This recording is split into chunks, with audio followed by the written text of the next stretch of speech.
pessoal, sejam bem-vindos a mais um episódio do Lucrando com Imóveis, esse podcast onde a gente fala a real sobre investimento no imobiliário. Se você já é de casa, já sabe como funcionam os papos por aqui, então sempre uma conversa sincera, tirando dúvidas, discutindo oportunidades sobre o mercado imobiliário. E se você é novo por aqui, seja muito bem-vinda. Aproveita já para se inscrever aqui embaixo no canal para não perder nenhum outro episódio. E também, se você quiser continuar o papo que a gente começa aqui nos episódios, não esquece de entrar na nossa comunidade do WhatsApp, onde a gente reúne investidores de todo o Brasil para interagir, comentar notícias e trocar experiências sobre investimento no imobiliário. E falando em notícias do mercado imobiliário, hoje o nosso episódio é justamente sobre elas. Então, ao longo desse papo, a gente vai analisar algumas manchetes que circulam aí em veículos de comunicação e colocar os pingos nos is sobre alguns conceitos, aprender um pouquinho a ler com a ótica do investidor sobre como adquirir essa informação, como consumir essas notícias. Afinal, isso é o primeiro passo, né, Ronald, para se tornar um investidor de sucesso. Seja bem-vindo. Fala aí pra gente o que a gente vai falar ao longo desse episódio. Tudo bem, Babi? Obrigado pela introdução. Sejam bem-vindos, pessoal. Legal, estamos chegando no 11º episódio, já é a nossa segunda década. E eu acho que uma das... Sobre qualquer tipo de investimento, mas também investimento em imóveis, dos principais desafios é como se manter informado e tentar o tempo todo estar à frente do mercado em relação ao consumo de informação, né? E aí o que a gente percebe é que tem muita coisa sendo publicada todos os dias sobre investimentos, sobre imóveis, e infelizmente um dos efeitos negativos da internet é que tem muita informação, então você chega na informação muito rápido, essa é a parte positiva, mas um dos efeitos negativos é que tem muita notícia de má qualidade, né? Então, a gente precisa saber separar o joio do trigo, porque se informar é fundamental, porém, se informar com a informação de baixa qualidade traz o efeito contrário. Então, a gente precisa saber separar o joio do trigo, e hoje a gente vai falar exatamente sobre isso, vamos tentar direcionar, falar de alguns pontos essenciais na hora de ler uma notícia sobre investimentos, e o que prestar atenção, né? Que tipo de referência a gente pode usar como uma referência segura, e aí inclusive dando alguns exemplos de manchetes, mostrando como fazer essa análise e como a gente acredita que é a melhor forma de você se manter informado, mas com informação correta e de qualidade acima de tudo. E algumas das manchetes que a gente vai comentar hoje, né, Ronald, eu acho legal falar que foram os próprios investidores lá do nosso grupo que sugeriram para a gente comentar, que ficaram com alguma dúvida. Então, lembrando, né, reforçando o convite, se você quiser também ter um auxílio para confirmar alguma informação, entra lá no grupo para participar ativamente aí dos nossos episódios. E antes da gente entrar... E tá no grupo é legal, porque, pessoal, só deixa eu reforçar e cortar a Babi aqui, porque toda vez que a gente está discutindo algum assunto, para mim é muito difícil dar uma resposta de qualidade quando você fala assim, genericamente, como que funciona tal coisa, né? Porque tem muitos poréns, depende disso, depende daquilo, ao passo que quando a gente discute um caso específico, a gente consegue dar uma resposta preta e branca, né? Tipo, é isso, então é aquilo. Então, por isso que participa do nosso grupo, é bem legal, se tiver qualquer dúvida, a gente vai estar lá, vai estar respondendo, a gente vai poder falar do seu caso específico e cuidando da sua dor, no detalhe, e eu tenho certeza que você vai tirar muita informação de qualidade de lá.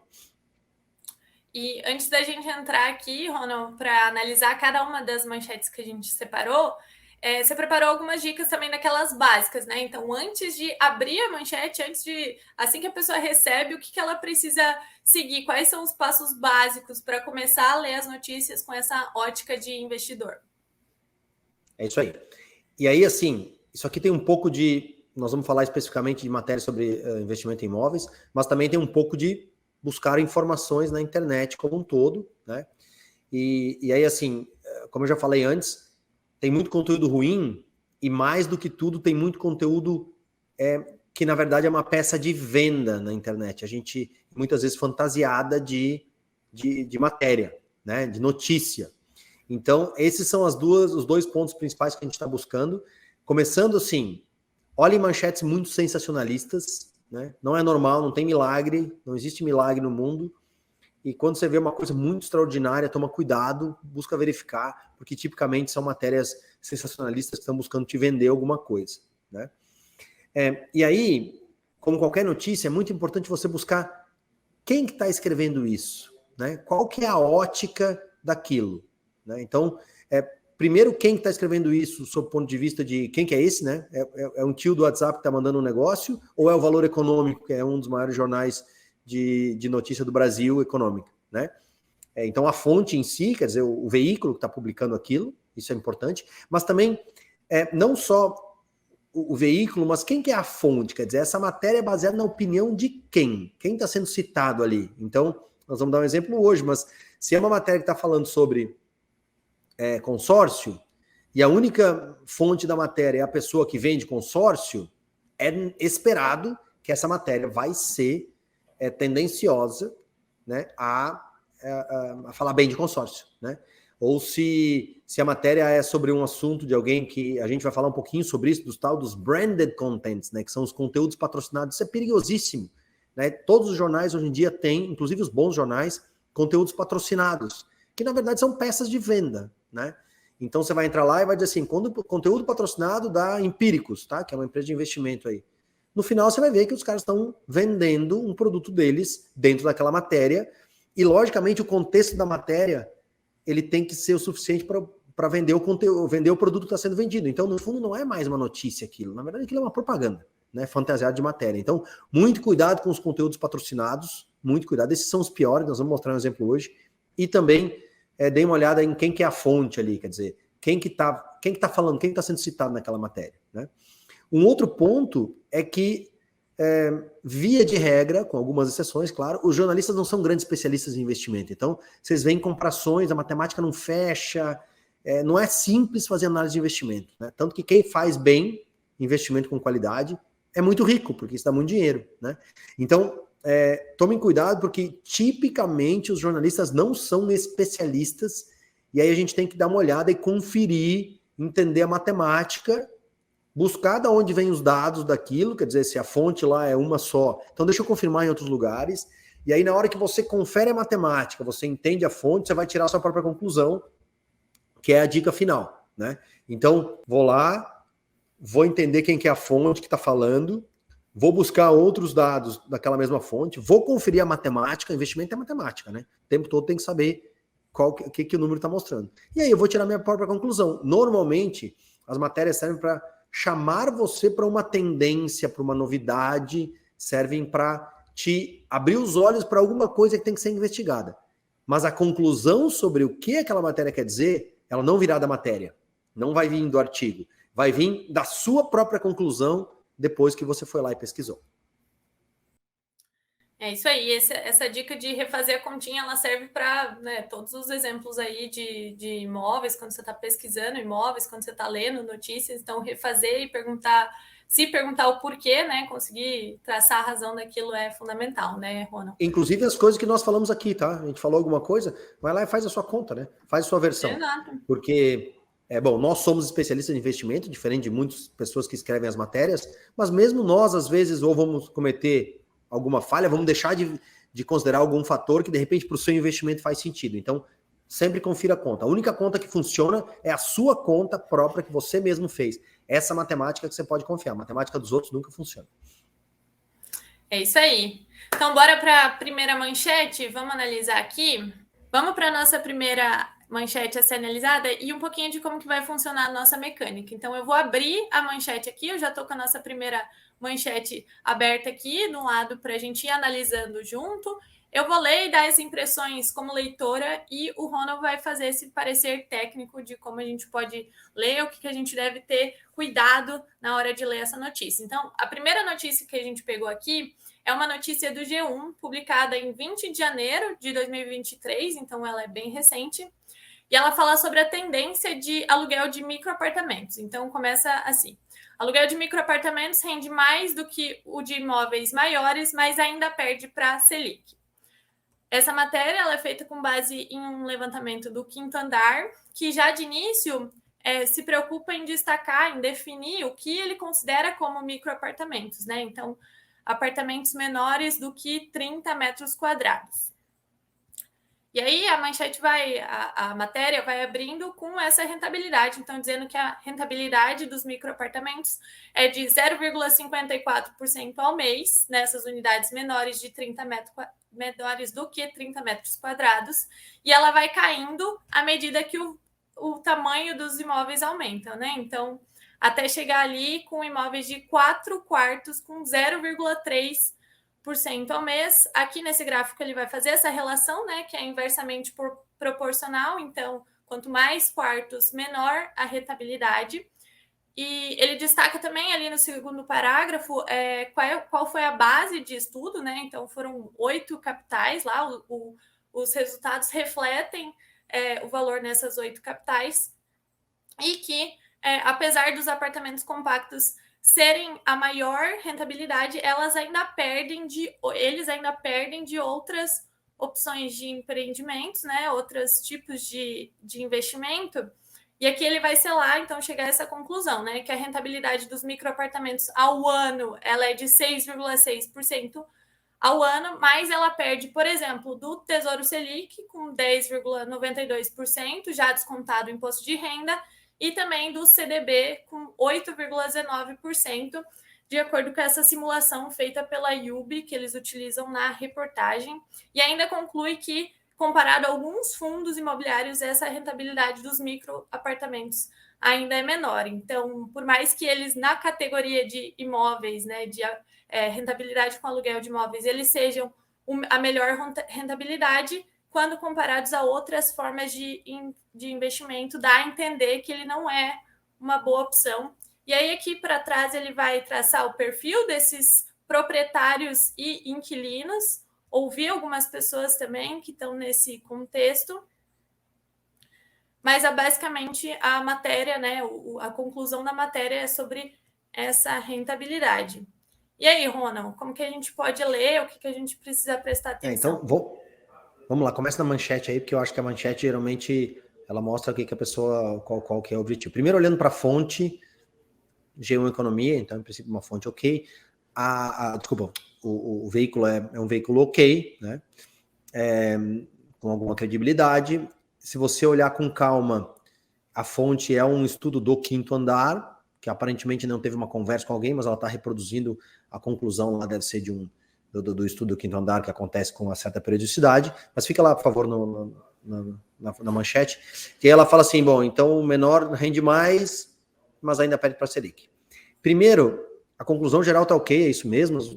Via de regra, assim, de forma geral, os apartamentos menores rendem mais que os maiores. Agora você pode baixando um pouquinho aí, Babi.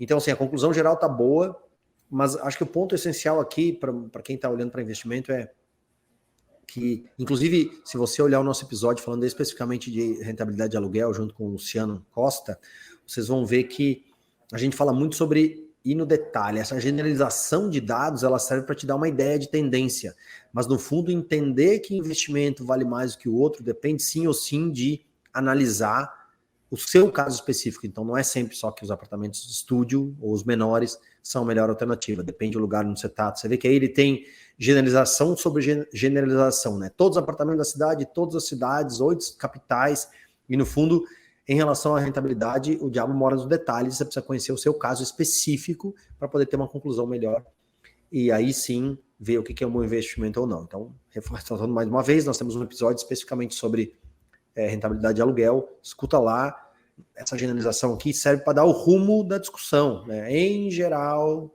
apartamentos menores parecem ser melhores, olhando tudo junto, misturado, né? Mas a média é aquela medida que diz que a pessoa que está com a cabeça no fogo e o pé congelado, que ela está com a temperatura média ok. Então esse é o problema das médias aí, tá?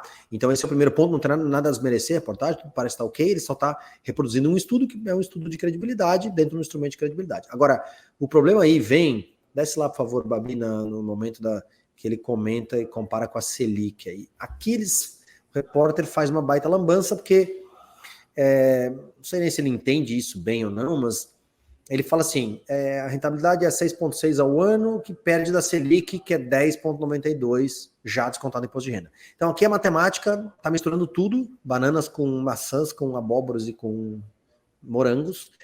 Primeiro porque, assim, se eu olho a rentabilidade para comparar com a Selic é o rendimento total de um dinheiro que está lá no fundo, né?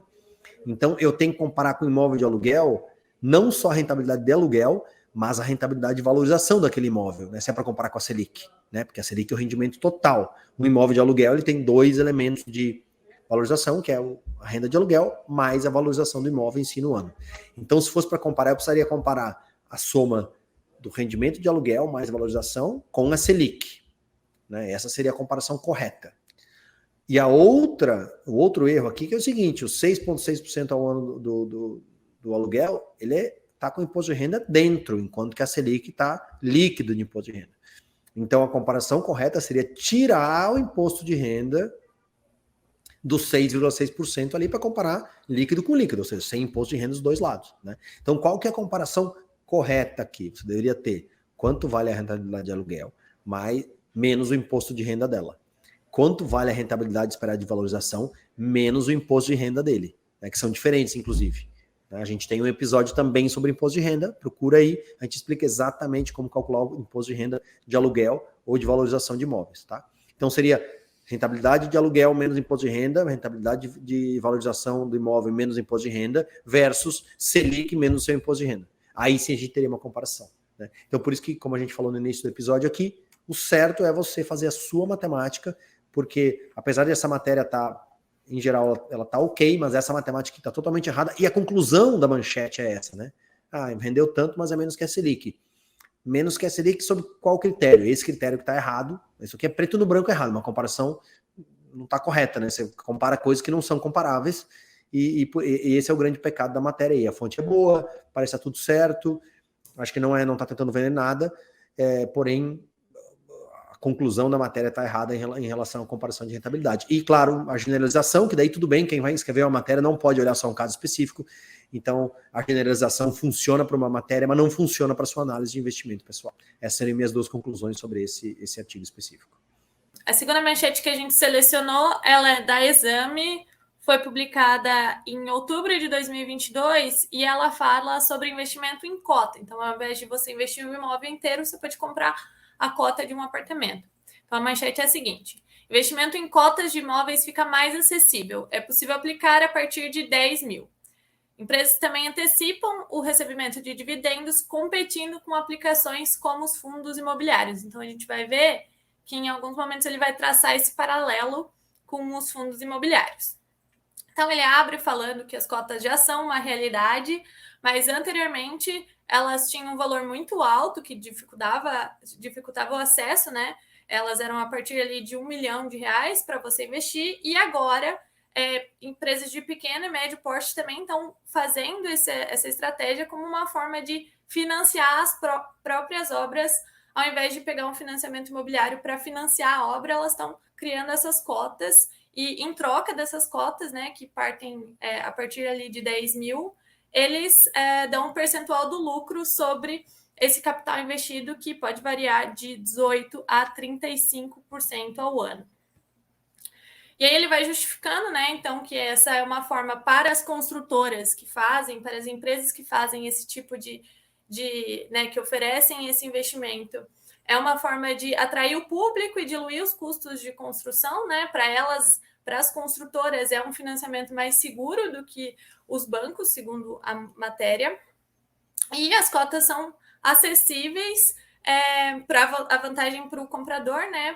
Para a pessoa que investe, é que as cotas são acessíveis e as construtoras costumam antecipar esses dividendos, esses recebíveis, competindo, e aí ele volta a traçar esse paralelo com os fundos imobiliários.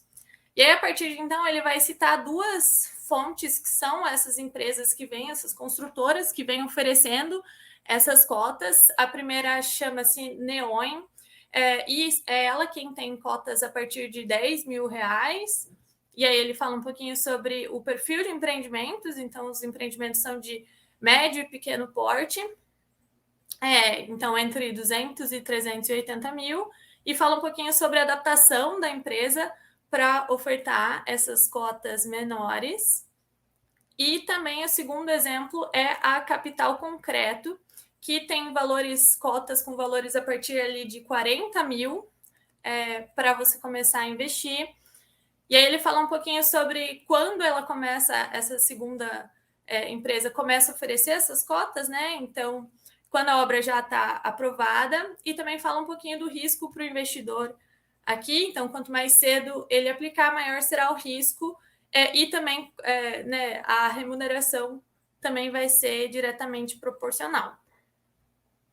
Em seguida, ele vai falar um pouquinho sobre a parte burocrática, né, de como que funciona na prática para a pessoa, para o investidor comprar essa cota, né, então através da sociedade em conta de participação, e como que funciona esse arcabouço jurídico aqui. Fala um pouquinho sobre ele não se responsabilizar juridicamente, né, sobre o negócio, e aí conclui dizendo né, que se o investidor precisar do dinheiro antes, a única forma dele receber o dinheiro é revendendo a cota da unidade para outro investidor.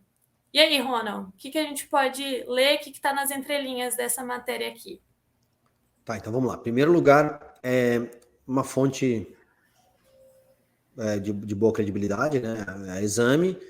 Hoje em dia, para quem não sabe, a Exame foi comprada pelo BTG Pactual, pelo banco, então não é totalmente ainda independente, mas de qualquer forma, acho que a linha editorial deles ainda continua razoavelmente independente e a fonte é boa. E aí, quer dizer, o instrumento, né? Que é o veículo que está publicando. É bom, então. É isso aí. Só que aí eu acho que o erro dessa matéria é o seguinte: ele fala, as fontes são 2 caras que vendem esse tipo de investimento por cota, e aí, em que pese tudo que ele está falando na matéria como tudo é verdade, ele simplesmente só conta um lado da história, né? Que ele só fala o lado bom desse tipo de investimento, né? Então, que eu acho que é um erro fundamental. Em princípio, os jornalistas deveriam sempre olhar, tentar mostrar um lado e o outro lado da história, né? Nesse caso aqui, para mim, ele simplesmente não mostra o outro lado. Então, assim, é verdade mesmo que grandes investidores fazem esse tipo de investimento, né? Só que aí ele vai lá no começo, ele fala assim, é um investimento mais seguro do que o dos bancos.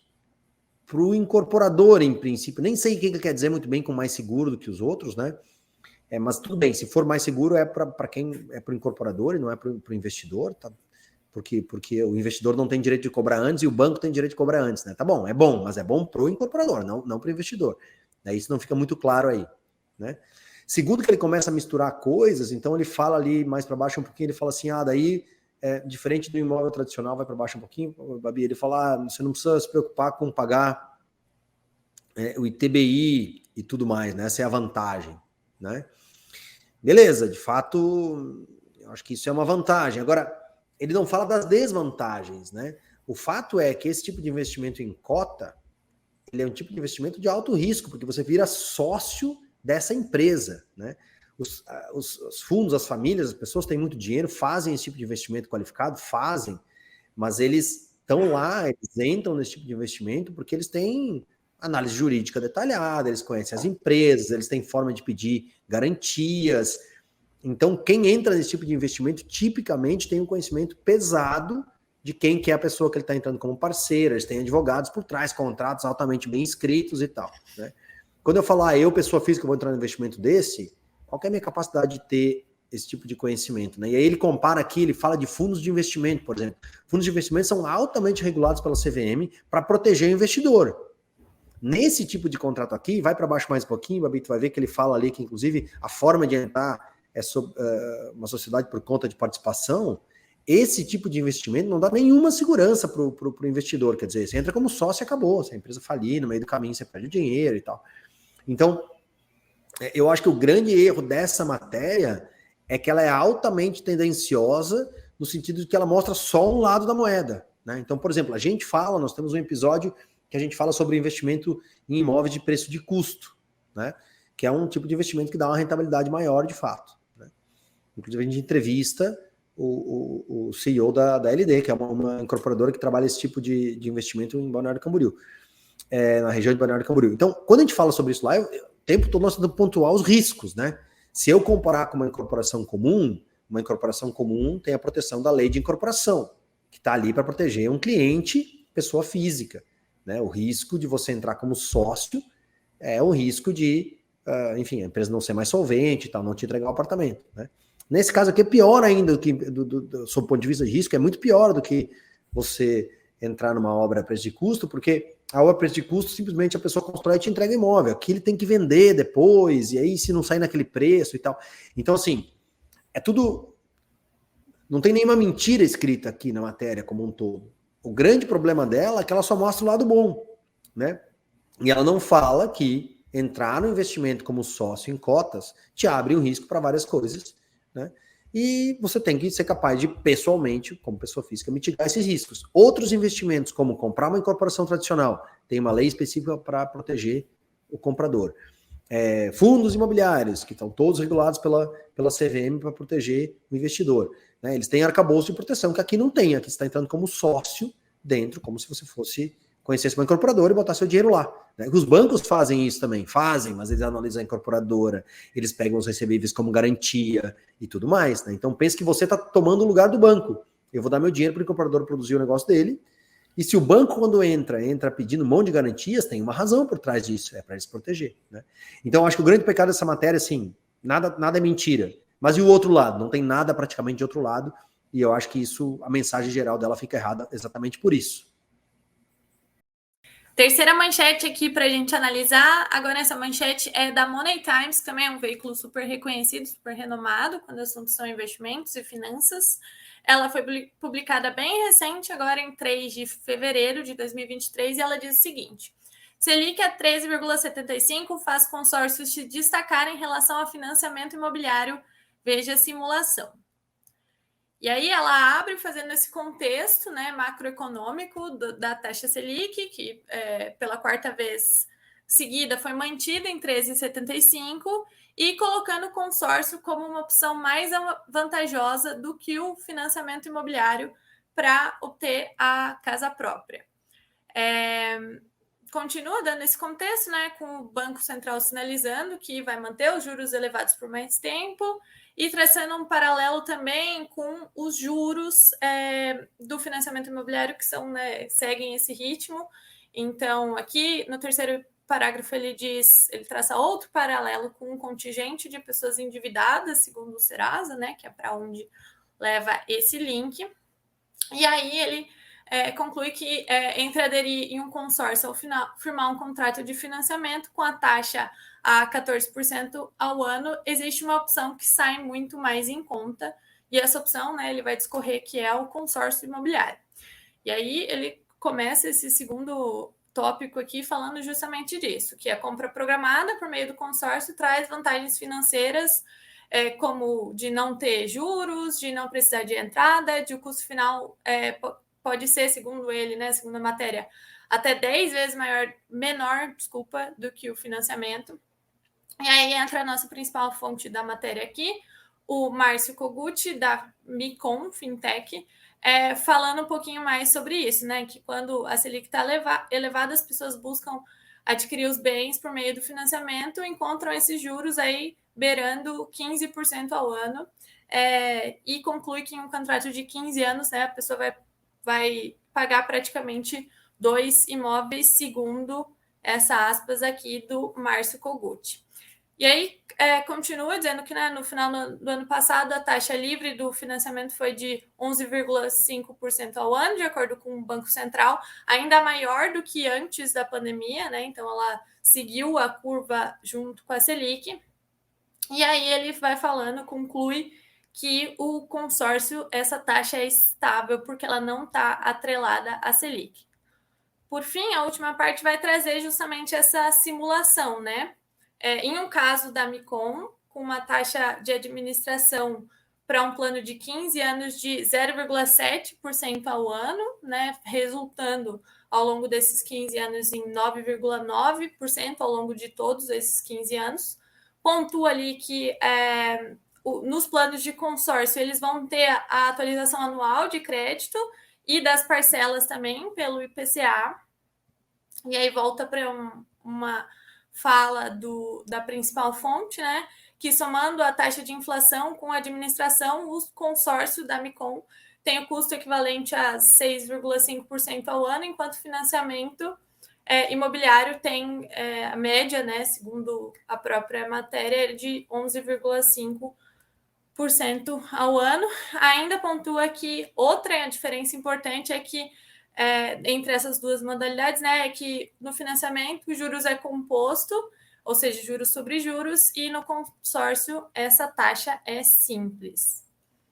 E aí no final vai falar, né, sobre como funciona esse consórcio, então em que pelo menos todo mês um cliente é sorteado e caso ele dê um lance maior, ele pode adiantar, né, aumentar as possibilidades aí de ser contemplado com essa carta de crédito. O que a gente tem para observar nessa matéria aqui, Ronald?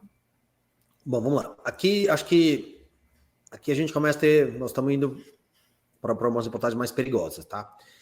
Primeiro, novamente, Money Times é um veículo de uma boa credibilidade, não sei se é super credibilidade, como você mencionou, Babi, mas é uma boa credibilidade, não é valor econômico, né? Mas é um site aí de notícias e tal. Esses caras têm muitas matérias que eles vendem, né? No sentido de patrocinar, não é o caso aqui.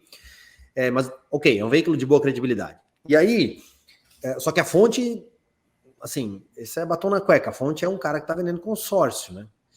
Então, e aí essa matéria é uma sacanagem, por quê? Porque ele entra e ele começa a falar de coisas que são todas verdade, quer dizer, a Selic aumentou, de alguma forma o consórcio não é atrelado à Selic, então ele passa a ser um pouco mais favorável, e a base toda está certa ali, as condições de contorno são colocadas, estão corretas, né?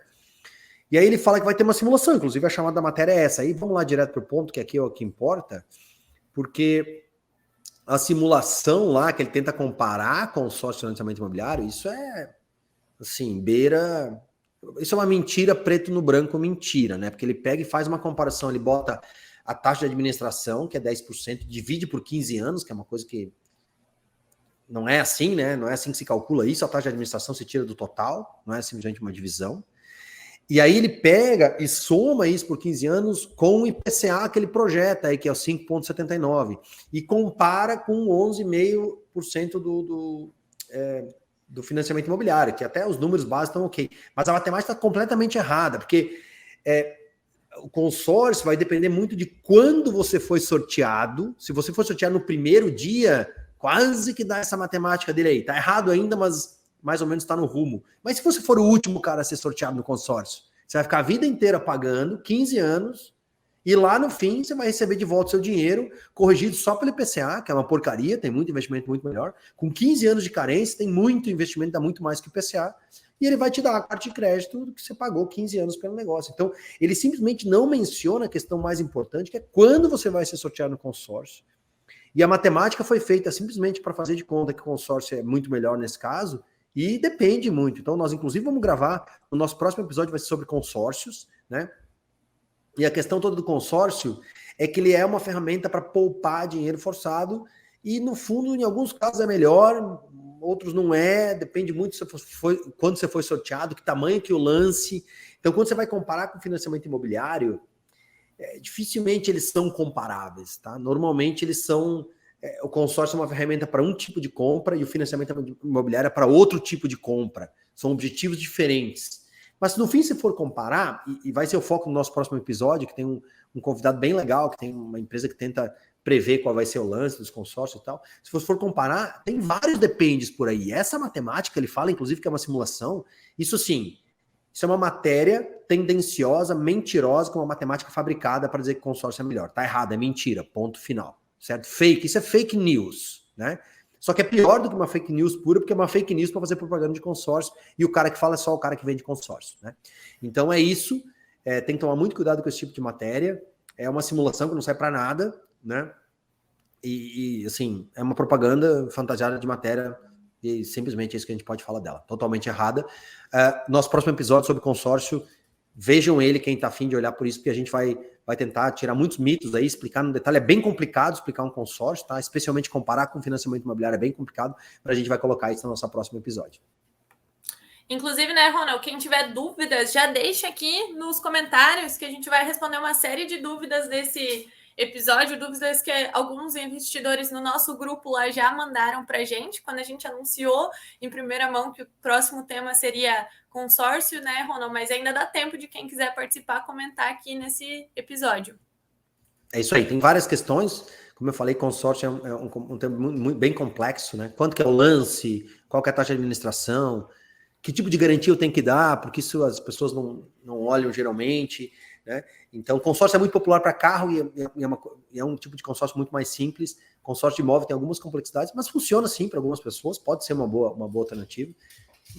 A única coisa é que essa matéria que a gente mostrou, nada a ver, toda errada, a comparação não funciona. A simulação que é o que eles anunciam da matéria e nada é a mesma coisa, né? Tá simplesmente errado. Matemática mal feita.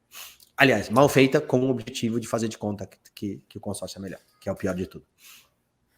E, Ronald, antes da gente seguir para as nossas próximas análises, eu queria puxar um pouquinho algumas dicas de como que a gente pode, onde a pessoa que está ouvindo aqui o nosso podcast pode se informar. Então, quais são os veículos que você costuma se informar? Quais indicadores também? Então, consumir indicadores direto da fonte, acho que também é uma dica importante, né? Mas o que você costuma acompanhar no dia a dia que você pode passar para as pessoas também? Legal. Bom, primeiro, assim, a gente, em relação a notícias, a gente costuma buscar os grandes jornais aí, que inclusive alguns deles nós estamos trazendo aqui. Valor Econômico, Globo, esses caras, o Valor Invest, que é um específico do Valor Econômico também e tal. Então, assim, busquem os grandes jornais sobre economia, isso sempre vai ter uma área de Estadão, né? Então, esses caras grandes e renomados, eles sempre têm uma área de notícias sobre imóveis, e aí, claro, mesmo para eles, vale as dicas que a gente está dando aqui. Confira isso, vê se funciona, entenda a batida da matéria e tudo mais. E além disso, bom, claro, você tem que vir no blog do Lucrando com Imóveis e no Lucrando com Imóveis e no nosso grupo de WhatsApp, aqui é garantido, é só informação de alta qualidade, preocupado só com o investidor, né? Então, não deixe de seguir, você está investindo em imóveis, nosso blog, nosso podcast, nosso grupo de WhatsApp, tá? De fato, a gente traz sempre informação de muita qualidade. E além disso, a gente eu costumo ver, assim, algumas fontes primárias de informação, que não são matérias, né? Então, por exemplo, o Boletim Focus do Banco Central. Toda segunda-feira sai, ou sexta-feira, se não me engano, uma vez por semana. Fala muito de inflação, tudo mais. Isso mandatório, né? Sobre macroeconomia como um todo. Os índices FIPE-ZAP, que mostram valorização, mostram aluguel, etc e tal. Muito importante, né? E são números que não são matérias, são coisas que trazem indicadores. O radar da Abrainc FIP, que ele mostra qual que é a temperatura do mercado imobiliário, Abrainc FIP, tá? Vale a pena ver, mostra muita coisa de como é que tá andando, que direção está indo. E também tem o da ABCIP, que é a Associação Brasileira de Financiamento de Bancos e Financiamento, instituições financeiras, que também traz muito volume de financiamento. Vamos falar uma matéria daqui a pouco sobre deles também. Então, esses caras são os caras principais aí que tem indicadores, e os grandes veículos, como a gente falou, Valor Econômico, obviamente, se destaca, e mais alguns, mas aí, sempre que você for ver uma matéria, vale a pena colocar a lupa aí e dar uma olhada dentro do que a gente está conversando no episódio de hoje. Partindo para o nosso quarto exemplo aqui, que na verdade vai ser a comparação de duas matérias de fontes diferentes que falam sobre o mesmo tópico. Então, as duas refletem os resultados em volume de financiamento imobiliário no ano passado. E aí, duas coisas para a gente pontuar que a gente considera essa diferença, mas mesmo assim a gente consegue entender o contexto e seguir as duas, né? Comparar as duas. Primeiro, uma fala sobre o primeiro semestre de 2022 e outra fala sobre o ano fechado, e uma fala sobre volume em reais e outra fala sobre volume em unidades, mas considerando tudo isso, a gente consegue analisar as duas conforme a tendência desse indicador, e é justamente isso que a gente quer mostrar para vocês. Então, a primeira delas é uma matéria publicada no Valor Econômico, no Valor Invest, que é a seção do Valor Econômico focada em investimentos. Ela foi publicada em agosto de 2022 e ela reflete os dados do primeiro semestre de 2022, importante pontuar, e ela diz o seguinte: financiamento imobiliário cai 6% em 2022, mas segue maior que antes da pandemia. Houve queda no volume de empréstimos em relação ao ano passado, mas o patamar segue acima dos anos antes do isolamento social. Então, ele reitera bastante esse ponto. Começando assim, o volume de crédito concedido para o financiamento caiu 6% no primeiro semestre de 2022. Nesse período, as concessões foram de 112 bilhões contra 120 bilhões na mesma época do ano passado, então 2021, quando o volume atingiu o recorde da série, segundo a ABCIP, essa fonte que a gente acabou de citar aqui também. E aí ele começa a dar esse contexto, né? Então, apesar da queda em relação ao anterior, o montante segue acima do total liberado durante o ano de 2019 e a época antes da pandemia, né? Pré-pandemia. E ele continua insistindo nesse contexto geral, né? Que mesmo com a alta dos juros, inflação e queda na renda, a BCIP está otimista com esses resultados. E aí vai ter uma aspas, né? Da própria a BCIP falando desse contexto. E aí o exemplo que a gente quer comparar é esse aqui. Então, vou remover e vou apresentar o segundo exemplo para a gente entender como que a gente pode, o cuidado que a gente tem que ter quando a gente lê indicadores, a gente precisa entender esse contexto, né? Esse contexto de tendência. Então, a segunda matéria, ela é da InfoMoney, foi publicada no dia 2 de fevereiro de 2023, bem recente, e lembrando, ela fala sobre os valores fechados do ano de 2022, né? O volume em unidades do ano todo de 2022 e não mais só no primeiro semestre como a primeira. Então vamos lá, ela fala o seguinte: total de imóveis financiados pela poupança cai 24% em dezembro e acumula queda de 18% em 2022. Foram financiados 49 mil unidades em dezembro e 713 mil no ano passado, contra 866 mil em 2021. E aí ele vai continuar refletindo esses números, né? Então, dizendo que o número de imóveis financiados pela poupança caiu 24%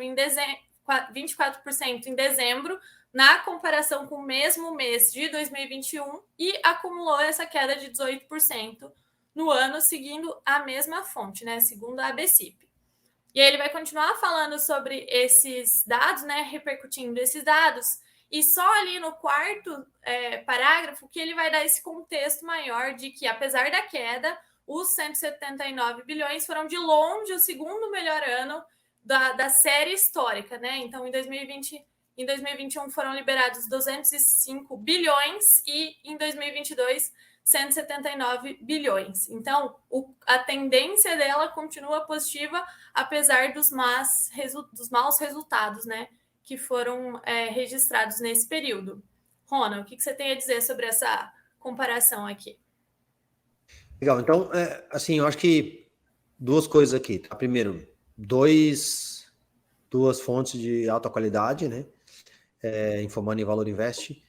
E eles estão refletindo, não é uma entrevista, nada, eles estão refletindo diretamente a opinião, os números da BCIP aí, que também são uma fonte principal sobre esse volume de financiamento. Então, tudo ótimo. O que é diferente um pouquinho é que a InfoMoney, do jeito que ela coloca, parece uma super queda, né? Então, eles não se preocuparam em dar um pouco do contexto, porque na verdade caiu sim em 2022, mas ele veio de um 2021 que é o recorde histórico, e o 2022 caiu um pouco sim, mas é o segundo maior índice da série, né? De toda. Então, inclusive, a gente também tem o nosso próprio gráfico disso, né? Babi, acho que você vai colocar aí, que mostra isso bem claramente. Então, aqui a gente está falando de número de unidades, podia ser valor total também, mas você vê, ele vem vindo, 2022 é o recorde histórico, e aí 21 e 22 ainda é muito alto, né? Tipo, ele está em 713, enquanto o maior recorde anterior tinha sido 538 mil unidades. Vejam que são número de unidades e não valor, então não tem efeito de inflação aqui, né? Estamos comparando bananas com bananas. Então, acho que é só esse cuidado, quer dizer, o veículo é muito bom, a fonte é super referência, a BCIP, o número, eles estão refletindo esse número, só que a análise que eles fazem num lugar, acho que ela é um pouco mais cuidadosa, no outro é um pouco mais superficial, né? Parece que caiu muito. Não caiu muito, tá ainda bem alto, 2022 foi um ano bem aquecido, de fato, sim, houve uma queda, mas é porque a gente tinha vindo de 2020, pandemia, tinha dado essa esticada, né, viemos de crise, deu essa esticada em 21, e 22 ainda foi super alto, né, então, buscar os dados, se você for sozinho na BCIP, você vai ver os dados históricos, esses mesmos que nós temos aqui, e tentar fazer uma análise histórica um pouco mais cuidadosa, porque ele vai te dar um contexto do que aquele número significa, né, quer dizer, subir 10%, cair 10%, é uma parte da informação. Mas às vezes tem muito mais coisas que tem que analisar. E nesse caso é um caso exemplar. Quer dizer, caiu um pouquinho, caiu um número relativamente alto, sim, caiu bastante para 2021 para 2022, mas ainda assim está em um nível muito alto. E eu acho que isso, se eu fosse falar sobre esse assunto, eu ia deixar isso bem claro, quer dizer, não está naquele hiperaquecimento que esteve 21, mas ainda esteve muito alto. E agora, claro, a questão é continuar enxergando a tendência, quer dizer, isso aqui vai estabilizar no nível alto, vai continuar caindo, é isso que a gente não sabe e a gente vai conhecer a partir de agora de 2023. Partindo para o nosso último exemplo aqui, que é do portal Seu Dinheiro, e é um exemplo daquele branded content que o Ronald citou no início do episódio. Então, é um conteúdo da Empíricos, né, patrocinado pela Empíricos, publicado no dia 18 de novembro de 2022, que é o seguinte: imóveis estão sendo vendidos com 80% de desconto e podem ser seu porto seguro nos próximos 4 anos de Lula. Veja como.